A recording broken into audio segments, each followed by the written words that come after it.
நட்டத்தை ஆடும் பொழுது பாருங்க, இந்த இடத்துல ஒரு சந்தோஷம் இருக்கா இல்லையா? எங்கள் அறியாமலே நாங்க அதை சந்தோஷமா சிரிச்சு பாக்குறோம்.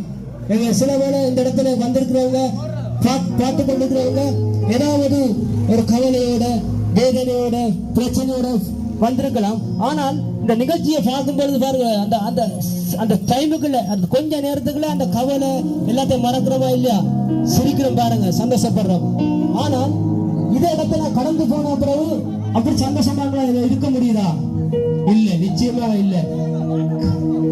அந்த சந்தோஷத்தை, அந்த சமாதானத்தையும் நிரந்தரமாக நாங்கள் அனுபவிக்க வேண்டும் என்றால் அதுக்காகத்தான் இயேசு கிறிஸ்து இந்த பூமியிலே மனுஷனாய் வந்தார்.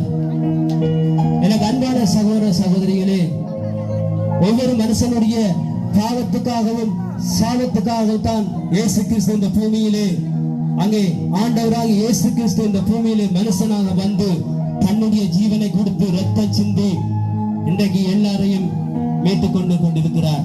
எனக்கு அன்பான சகோதர சகோதரிகளே, ஒரு சின்ன ஒரு சம்பவத்தை சொல்லி, நான் கன நேரம் கலைக்கவில்லை, சின்ன ஒரு சம்பவத்தை சொல்லி நான் இதை முடித்துக் கொள்கிறேன். ஒரு ஊரில், ஒரு இடத்துல அங்கே என்ன நடந்தது என்றால், ஒரு கொஞ்சம் பிள்ளைகள் வந்து விளையாடி கொண்டிருந்தார்கள், பந்தெடுத்துக் கொண்டிருந்தார்கள்.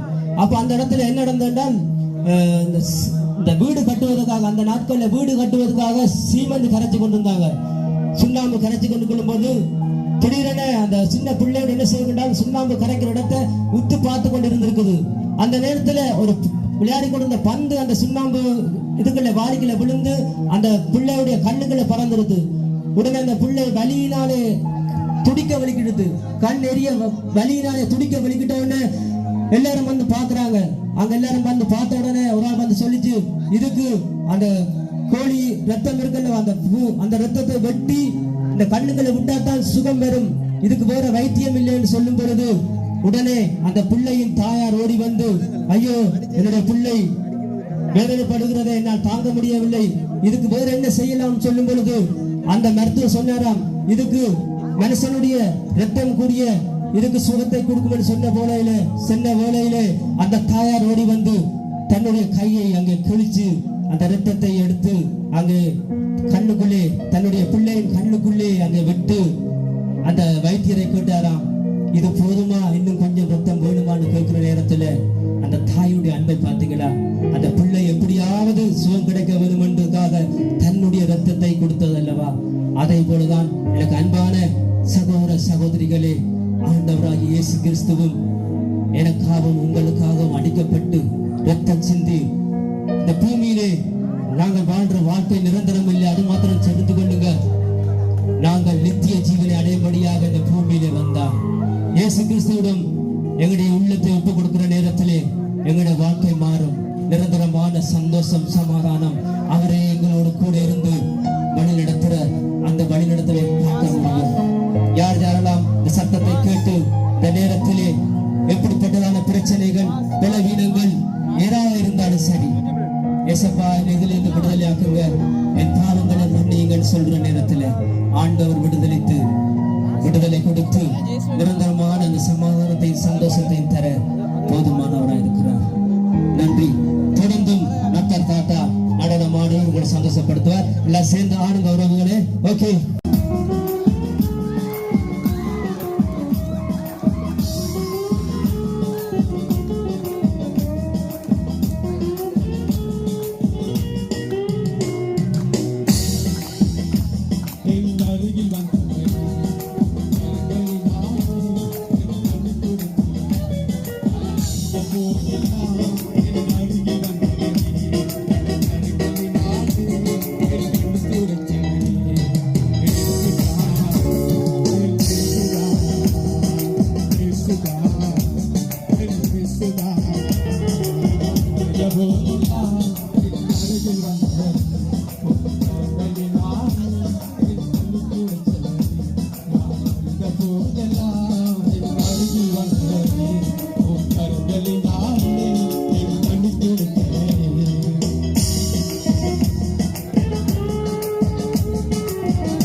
நீ